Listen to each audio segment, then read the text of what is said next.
Hello my dear friends, स्वागत आप सभी का मेरे channel civil engineering chapter wise में। आज की वीडियो से हम कंप्रेशन मेंबर स्टार्ट करने जा रहे हैं, जो कि हमारा स्टील स्ट्रक्चर डिज़ाइन का एक चैप्टर है। आइए देखते हैं हम इसमें क्या क्या कवर करेंगे। फर्स्ट हमारा है कंप्रेशन मेंबर क्या होता है, types of compression member, radius of gyration, slenderness ratio and strength of section. इन सभी टॉपिक को हम इस वीडियो में डिस्कस करेंगे। नेक्स्ट वीडियो में हम डिज़ाइन स्टेप्स एंड जो हमारे न्यूमेरिकल इससे रिलेटेड हैं उन सभी को सोल्व करेंगे, तो उसके साथ भी आप बने रहिए। अगर आप मेरे channel civil engineering chapter wise पे नए हैं तो प्लीज़ आप इसको सब्सक्राइब कीजिए, साथ ही साथ बेल आइकन को आप ज़रूर प्रेस कीजिए ताकि मेरी आने वाली सभी वीडियो का नोटिफिकेशन आपको सबसे पहले मिले और आप इसका बेनिफिट ले सकें। कंप्रेशन मेंबर, आप सभी को पता होगा, जिस मेंबर पे कंप्रेशन फोर्स होता है वो हमारा कंप्रेशन मेंबर होता है, जिस पे टेंशन फोर्स होता है वो हमारा टेंशन मेंबर होता है। ओके, तो स्ट्रक्चरल मेंबर का वो पार्ट जहाँ पे कंप्रेशन फोर्स हो तो वो हमारा कंप्रेशन मेंबर होता है। Okay, a structural member which is subjected to compression is known as compression member. Okay, thus a compression member is subjected to load that tends to decrease the length of the member. Okay, compression की वजह से हमारा जो structure है उसकी length कम होती है और टेंशन की वजह से जब टेंसल फोर्स उस पर अप्लाई होता है तो उसकी वजह से हमारे स्ट्रक्चर की लेंथ बढ़ती है, ठीक है, इंक्रीज होती है। तो जिससे हमारी कम होती है वो होती है हमारे कंप्रेशन फोर्स, और उसी स्ट्रक्चरल मेंबर को हम बोलते हैं कंप्रेशन मेंबर। जैसे आपको पता है कॉलम हमारा एक कंप्रेशन मेंबर है, तो आप देख सकते हैं ये हमारे स्टील कॉलम्स हैं, ये हमारे सारे कंप्रेशन मेंबर हैं। ओके, अब है types of compression member. First आपने देख ही लिया है, ये है column, a vertical compression member in which load is acting concentric to the longitudinal axis. Column are also known as stanchions and are subjected to heavy loads. Okay, इनको हम स्टेंशंस भी बोलते हैं, और जो हैवी लोड्स होते हैं उनको ये बियर करते हैं, सहन करते हैं। ये हमारी बीम होती है, आपको पता है, और ये हमारे कॉलम होते हैं। तो सारा का सारा लोड हमारे कॉलम्स पे ही आता है, पूरे के पूरे जो हमारी रूफ है उसका, और कॉलम के थ्रू ये लोड ट्रांसफ़र होता है नीचे फाउंडेशन में। ओके, तो ये हैवी लोड को बियर करते हैं। सेकेंड टाइप हमारा कंप्रेशन मेंबर होता है स्ट्रट। ये आप फिगर में देख सकते हैं, ये जो इंक्लाइंड और वर्टिकल कंपोनेंट्स हैं ट्रस में, इनको हम स्ट्रट बोलते हैं। साइज में, लेंथ में ये छोटे होते हैं as compare to column. It is a compression member in which load is acting concentric to its longitudinal axis. They are vertical or inclined, have small length. Struts are compression member used in roof trusses and bracing. Okay, ये vertical होते हैं, inclined होते हैं, किसी भी ये angle पे लगाए जा सकते हैं, स्मॉल लेंथ में होते हैं, रूफ ट्रस में और ब्रेसिंग में इसका यूज़ होता है। ठीक है, ये होता है हमारा स्ट्रट, और ये भी एक कंप्रेशन मेंबर होता है। नेक्स्ट हम देखते हैं बूम। बूम क्या होता है, ये आप देख सकते हैं क्रेन का ये जो पार्ट होता है इसको हम बूम बोलते हैं, इसको कंप्रेशन मेंबर ही बोला जाता है। Boom is a principal compression member in a crane. Okay, तो ये पार्ट हमारा बूम होता है और इसी को हम कंप्रेशन मेंबर बोलते हैं क्योंकि इसी में कंप्रेशन होता है। ठीक है, तो ये थे हमारे 3 टाइप्स के कंप्रेशन मेंबर। आइए अब देखते हैं common sections of compression member used as strut. तो स्ट्रट में हम किन किन स्ट्रक्चरल मेंबर को यूज़ करते हैं उनको हम देखेंगे। फर्स्ट हमारा single angle section. Single angle का मतलब जिसमें एक एंगल हमारा लगा होता है, तो वो हमारा सिंगल एंगल। जैसे आप देख सकते हैं ये हमारी गसट प्लेट है और गसट प्लेट के साथ ये हमारा एंगल कनेक्टेड है, एक एंगल है, तो ये सिंगल एंगल देख सकते हैं आप। अलग अलग ये साइड व्यू है इसका, कि आप देख सकते हैं single angle struct connected by one rivet. यहाँ पे एक रिवेट ये है, यहाँ से इसको जॉइंट किया गया है गसट प्लेट के थ्रू। ओके, अब ये जो फिगर है इसमें डिफरेंस बस इतना है कि यहाँ पे 2 रिवेट्स का हमने यूज़ किया है। ओके, यहाँ पे 1 रिवेट है और यहाँ पे 2 रिवेट्स हैं। ठीक है, तो ये सिंगल एंगल ही है, बट 1 रिवेट से है, एक और दूसरा है 2 रिवेट्स के साथ, 2 से ज़्यादा भी हो सकती है।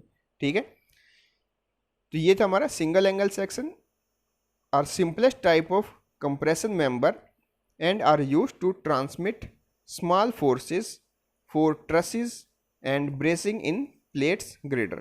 ओके, प्लेट ग्रिडर में और जो हमारी ट्रसिस है उसमें ये फोर्स को ट्रांसमिट करने का काम करते हैं। अब आता है डबल एंगल सेक्शन। ये आप देख सकते हैं डबल एंगल, ये बीच में गसट प्लेट है और गसट प्लेट के दोनों तरफ एंगल ये लगे हुए हैं।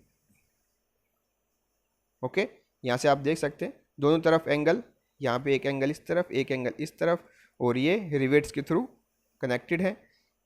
ठीक है, तो ये हमारे डबल एंगल है और इसमें आप देख सकते हैं कि गसट प्लेट के एक ही तरफ हमारे दोनों एंगल लगे हुए हैं। ये देखिए दोनों एंगल एक ही तरफ लगे हुए हैं।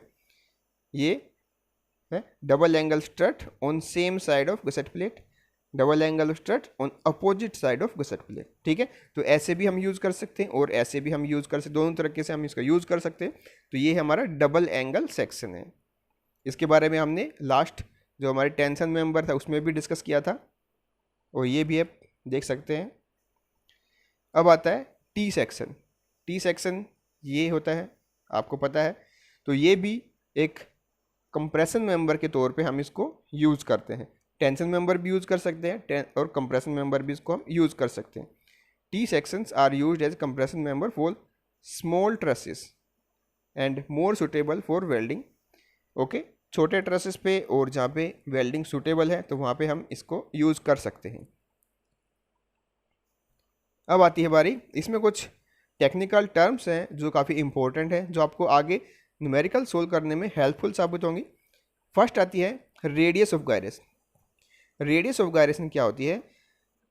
It is a geometrical property, ये एक ज्योमेट्रिकल प्रॉपर्टी है of section is denoted by R. Geometrical property है, आर से इसको डिनोट करते हैं और इसका फॉर्मूला ये R is equal to under root I by A. I इसमें क्या है? Moment of inertia of section, and A है cross section area of section. Okay, आई है मोमेंट ऑफ इनर्शिया, ए है एरिया। तो ये हमारा जो रिलेशन है आप इसको याद रखिए। Radius of gyration, radius of gyration of various rolled sections about various axes can be obtained from steel table। जैसा कि लास्ट वीडियो में हमने स्टील टेबल को भी डिस्कस किया था, तो स्टील टेबल के थ्रू हम किसी भी एंगल का, चैनल का, फ्लैट का, किसी का भी हम इसका रेडियस ऑफ गायरेशन पता कर सकते हैं, क्योंकि उसमें टेबल गिवन है तो उसमें ये भी गिवन होता है। ज्योमेट्रिकल प्रॉपर्टी ये उसमें गिवन होती है, वेट गिवन होता है, उसका साइज गिवन होता है, न्यूटन में या फिर केजी में वेट होता है पर मीटर, और इसका एरिया गिवन होता है। सारी चीज़ उस स्टील टेबल में गिवन होती हैं, तो वहाँ से हम रेडियस ऑफ गायरेशन की वैल्यू पता कर सकते हैं। ठीक है, आगे जैसे भी हम डिज़ाइन करेंगे, न्यूमेरिकल सोल्व करेंगे, तो उसमें रेडियस ऑफ गायरेशन का कैसे हम कैलकुलेट करेंगे वो भी मैं बताऊँगा। फिर आती है slenderness ratio. Slenderness ratio is the ratio of effective length of compression member to its least radius of gyration। okay, L effective divide by R, R है हमारी radius of gyration, सबसे कम least, ठीक है, effective length and least radius of gyration। ठीक है, तो ये आपको याद रखना है slenderness ratio का formula. the slenderness ratio for a compression member should be as small as possible, as the failure of compression member depends upon its slenderness ratio। Okay, तो इसमें क्या बताया गया है? स्लेंडरनेस रेशियो एक इम्पोर्टेंट हमारा parameter है जिसके थ्रू हम ये फेलियर और सेफ का पता कर सकते हैं किसी भी स्ट्रक्चरल मेंबर का। कैसे? ज़्यादा से ज़्यादा हमें उसको रखना है स्लेंडरनेस रेशो को कम। ठीक है, हमें ट्राई करना है कि स्लेंडरनेस रेशो हमारी कम से कम हो। ठीक है, तो हमारा जो स्ट्रक्चर होगा वो सेफ होगा, अदरवाइज वो फेल हो सकता है। ठीक है, अगर स्लेंडरनेस रेशो हमारी ज़्यादा हुई तो फेल भी हो सकता है। आप आगे इसको और ज़्यादा डिटेल में समझेंगे कि इसकी वैल्यू क्या होती है। आइए एक टेबल के थ्रू हम देखते हैं maximum slenderness ratio of compression member. Compression member की मैक्सिमम स्लेंडरनेस रेशियो कितनी हो सकती है। फर्स्ट इसमें केस है टाइप्स ऑफ मेंबर में, ए member caring compression loads resulting from dead loads and impose load. एक स्ट्रक्चरल मेंबर है जिस पे लोड लगा हुआ है, डेड लोड और इम्पोज लोड, बस यही लोड उस पर लगे हुए हैं। तो उस केस में आपकी स्लेंडरनेस रेशियो स्ट्रक्चर की 180 होनी चाहिए, इससे ज़्यादा नहीं होनी चाहिए। ठीक है, तो ये आपको याद रखना है। सेकंड केस है a member subjected to a compressive force resulting from wind earthquake force provided that deformation of such member does not adversely affect the stress in any part of the structure। इसमें क्या बताया गया है, एक structural member है, उस पे load लगा हुआ है, किसका, हवा का या फिर भूकंप का, अर्थक्वेक का। ठीक है, तो उस केस में आपकी स्लेंडरनेस रेशो 250 से ज़्यादा नहीं होनी चाहिए। ठीक है, उसमें ये भी बताया गया है कि हवा और अर्थक्वेक की वजह से आपका जो स्ट्रक्चर है वो डिफॉर्म ना हुआ हो। ओके, अब आता है next, a member normally acting as a tie और bracing but subjected to reversal of stresses due to wind and earthquake force. अब इसमें एक बताया है टाई एक टेंशन मेंबर और ब्रेसिंग ये हो सकता है, बट इसमें रिवर्सिबल फोर्स भी हो सकता है, रिवर्स भी हो सकता है फोर्स का, हवा के द्वारा और भूकंप के द्वारा। तो उस केस में हमारी 350 होगी मैक्सिमम स्लेंडरनेस रेशियो। ठीक है, तो आप याद रखिए, तो किसी भी केस में सबसे ज़्यादा हमारी स्लेंडरनेस रेशियो मैक्सिमम 350 हो सकती है, इससे ज़्यादा हम नहीं लेते। ठीक है, आइए अब देखते हैं strength of angle section used as a strut. तो स्ट्रट में जब हम एंगल सेक्शन को यूज़ करते हैं तो उसकी स्ट्रेंथ कैसे हम कैलकुलेट करते हैं। ओके, तो फर्स्ट आता है कंटिन्यूस मेंबर। अभी कंटिन्यूस मेंबर क्या होता है, कंटिन्यूस के आपको पता है लगातार होता है, मेंबर का मतलब जो स्ट्रक्चरल मेंबर है। अब यहाँ पे आप देखिए, ये हमारा स्ट्रक्चरल मेंबर कॉलम कंटिन्यूस है या डिसकंटिन्यूस है, आपको कैसे पता लगेगा। यहाँ पे ये जॉइंट है एक, यहाँ पे दूसरा जॉइंट है, यहाँ पे तीसरा जॉइंट है, 3 जॉइंट है। 3 जॉइंट पे अगर ये कंटिन्यू एक ही पार्ट है, यानी कि एक ही आपका जो मेंबर है, तो उसको बोलेंगे कंटिन्यूस। अगर हर एक जॉइंट पे ये दूसरा पार्ट या दूसरा मेंबर आ जाता है, ये अलग हमारा मेंबर है, ये अलग हमारा मेंबर है और ये अलग हमारा मेंबर है, तो उस केस में हम इसको बोलेंगे डिसकंटिन्यूस। ठीक है, जैसे हमारी बीम होती है वो एक कॉलम से दूसरे कॉलम तक कंटिन्यूस होती है, उसके बाद बीच में हमारा कॉलम, ये देखिए ये बीम और ये बीम के बीच में जो गैप है, तो ये डिसकंटिन्यूस मेंबर माना जाएगा। और ये हमारा कंटिन्यूस मेंबर, क्योंकि एक सिंगल सेक्शन है और इसमें कोई भी पार्ट नहीं, हर एक जॉइंट पे ये सिंगल है। Okay, member which are continuous over a large number of joints, large number of joints पे वो कंटिन्यूस है, उसको कंटिन्यूस मेंबर बोला जाता है। दीज मेंबर्स में बी सिंगल एंगल और डबल एंगल। तो ये जो हमारा मेंबर होता है ये सिंगल एंगल भी हो सकता है और डबल एंगल भी हो सकता है। ओके, तो अब इसमें 2 चीज़ें आपको याद रखने की है। फर्स्ट है इफेक्टिव लेंथ। कंटिन्यूस मेंबर में इफेक्टिव लेंथ हमें पता करनी है, तो वो कितनी होगी 0.7 L to 1 L।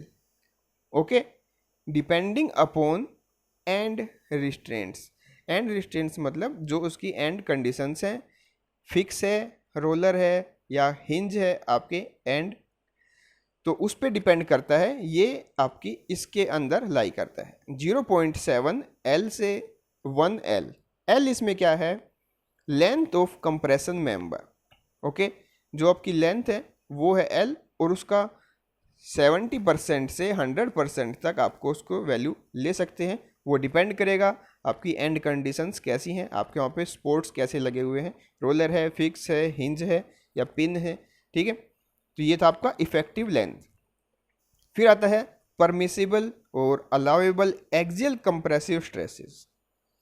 Compressive stresses sigma AC, ये दो चीज़ें आपको याद रखनी है कंटिन्यूस मेंबर में। ठीक है, इफेक्टिव लेंथ कितनी होगी, 0.7 से 1 L, और परमिसिबल जो कंप्रेसिव स्ट्रेस है वो हमारा एज इट इज़ जो गिवन होगा सिग्मा AC। ठीक है, अब नेक्स्ट पे चलते हैं। डिसकंटिन्यूस मेंबर जब हमारा आता है, member which are not continuous over a number of joints are known as discontinuous member. These may be single angle और डबल एंगल, तो ये भी हमारा सिंगल एंगल और डबल एंगल हो सकता है। तो फर्स्ट केस हम लेते हैं, when single angle discontinuous strut is connected to a gusset plate with 1 rivet. ये इसमें याद रखने वाली बात है कि इसमें एक रिवेट का यूज़ किया गया है। ओके, ये देखिए एक लॉन्ग हमारी एंगल है और इसको एक रिवेट यहाँ पे और एक रिवेट यहाँ पे से हमने कनेक्ट किया है गसेट प्लेट के साथ। साइड व्यू आप देख सकते हैं ऐसे इसका। तो ये है हमारा सिंगल एंगल और एक रिवेट। ठीक है, तो इसमें हमारी इफेक्टिव लेंथ कितनी होगी, L के इक्विवेलेंट होगी। जो भी हमारा लेंथ होगी एंगल की, तो वही हमारी इफेक्टिव लेंथ भी होगी। ठीक है, और अलाउेबल जो हमारा स्ट्रेस होगा वो 0.8 सिग्मा AC होगा। ठीक है, इसमें हमें जो स्ट्रेस की वैल्यू है वो उसकी 80% ही लेनी है। ठीक है, तो ये आपको याद रखना है। सिंगल एंगल के केस में L इफेक्टिव हमारा L के इक्विवेलेंट होगा और स्ट्रेस हमारा होगा 0.8 ऑफ सिग्मा AC। L है लेंथ ऑफ कंप्रेशन मेंबर और slenderness ratio should not be more than 180। इस केस में हमारी जो स्लेंडरनेस रेशियो है 180 से ज़्यादा वो नहीं होनी चाहिए। ठीक है, अब आते हैं सेकंड केस में, जो कि है when single angle discontinuous strut is connected with 2 और more number of rivets. Same चीज़ है, बट इसमें जो रिवेट्स हैं वो 2 या 2 से ज़्यादा लगी हुई हैं। एक ही एंगल है, गसेट प्लेट के साथ कनेक्टेड है। ठीक है, बट इसमें रिवेट्स हैं वो ज़्यादा हो जाती हैं। ठीक है, तो इस केस में L इफेक्टिव हमारी कितनी हो जाएगी, 0.85 ऑफ L के इक्विवेलेंट। ओके, जो भी हमारी लेंथ गिवन होगी तो उसका 85% हम लेंगे L इफेक्टिव। ठीक है, अब permissible allowable axial compressive stress जो है वो सेम हमें लेना है सिग्मा AC। जो भी गिवन वैल्यू होगी तो उसको हम एज इट इज़ यूज़ करेंगे। L है हमारा लेंथ ऑफ कंप्रेशन मेंबर, ये आपको पता ही है। अब चलते हैं next, a double angle discontinuous strut with angle placed back to back. जब angle back to back connected हो ऑन बोथ साइड। ठीक है, ये देखिए ये हमारा गसेट प्लेट है और इसके एक साइड में एक एंगल और दूसरी साइड में दूसरा एंगल। ठीक है, तो दोनों एंगल को कनेक्ट किया है। तो इस केस में हमारी इफेक्टिव लेंथ क्या होगी, ये आप देख सकते हैं L इफेक्टिव हमारी होगी 70 to 85% ऑफ L। सिंपल है, permissible stress as it is हम यूज़ करेंगे। ओके, आगे चलते हैं। A double angle discontinuous strut with angle placed back to back connected to same side. अब इसमें एक ही तरफ गसेट प्लेट के दोनों एंगल को लगाया गया है, जैसा कि आप देख सकते हैं इसमें ये हमारी गसेट प्लेट है और दोनों एंगल को बैक टू बैक एक इधर और एक इधर लगाया गया है। ठीक है, तो ये था हमारा double angle on same side of gusset plate. तो इसमें L इफेक्टिव हमारी है L के इक्विवेलेंट और स्ट्रेस हमारा जो गिवन है उसी को हम यूज़ करेंगे सिग्मा एस। ठीक है, ये थे जो परमिसिबल स्ट्रेस, इसमें हम क्या लेंगे और उसकी एल इफेक्टिव हम क्या लेंगे। ठीक है, एल इफेक्टिव का यूज़ हम करेंगे अपनी स्लेंडरनेस रेशियो को निकालने में, और उससे हम आगे कैलकुलेट करेंगे जो डिज़ाइन हमारी स्ट्रेंथ होगी सेक्शन की वहाँ पे। आगे जब आप न्यूमेरिकल करेंगे तो उसमें ये सारे कंसेप्ट बहुत अच्छे से क्लियर होंगे, वहाँ पे आप इसको अच्छे से देखिएगा। अब आता है टैकिंग रिवेट्स। टैकिंग रिवेट्स क्या होती है, ये देखिए, जब हमारा चैनल सेक्शन या एंगल सेक्शन दो लॉन्ग लेंथ हो उनके बीच में, ये देखिए ये हमारी दो एंगल कनेक्टेड हैं और इनके बीच में जो लेंथ है ये काफ़ी लॉन्ग है। ठीक है, और ये कंप्रेशन मेंबर हम यूज कर रहे हैं, तो इनके बीच में हमें यहाँ पे यहाँ पे यहाँ पे यहाँ पे टैकिंग रिवेट्स लगानी होती हैं ताकि इनके बीच में गैप ना आए और ये एक होमोजीनियस स्ट्रक्चर की तरह बिहेव करे। ठीक है, अलग अलग ये ना हो पाए। Tacking rivets are also known as stitching rivet. Stitching होती है जो धागे से हम सिलाई करते हैं तो वो होती है स्टिच, तो स्टिचिंग रिवेट्स भी इसको बोलते हैं क्योंकि यहाँ पे हम धागे से इनको टाके लगा देते हैं, सील देते हैं एक तरह से रिवेट के थ्रू। ठीक है, स्टिचिंग रिवेट्स भी बोलते हैं। In compression member when the centre to centre distance between the two adjacent rivets exceeds 12T और 200 mm। ओके, जब दो रिवेट्स के बीच में 12T है थिकनेस ऑफ मेंबर और 200 से ज़्यादा हो जाती है तब हम टैकिंग रिवेट का यूज़ करते हैं। Okay, if a compression member consist of two angles connected back to back, tacking rivets should be provided throughout the length of the angle. Okay, अगर दो एंगल हमें जॉइंट करने हैं back to back तो उसमें हम पूरी length में टैकिंग रिवेट्स को यूज़ कर सकते हैं। अब उसके बीच में स्पेस कितना होना चाहिए वो देखते हैं। The spacing of tacking rivets of compression member should be kept that the slenderness ratio of each member between the connection is not less than 40 and not more than 60। Okay, तो जो उसकी slenderness ratio है वो 40 से कम ना हो पाए और 80 से ज़्यादा वो ना हो पाए, और the spacing between the to tacking rivets should not exceed 600 mm।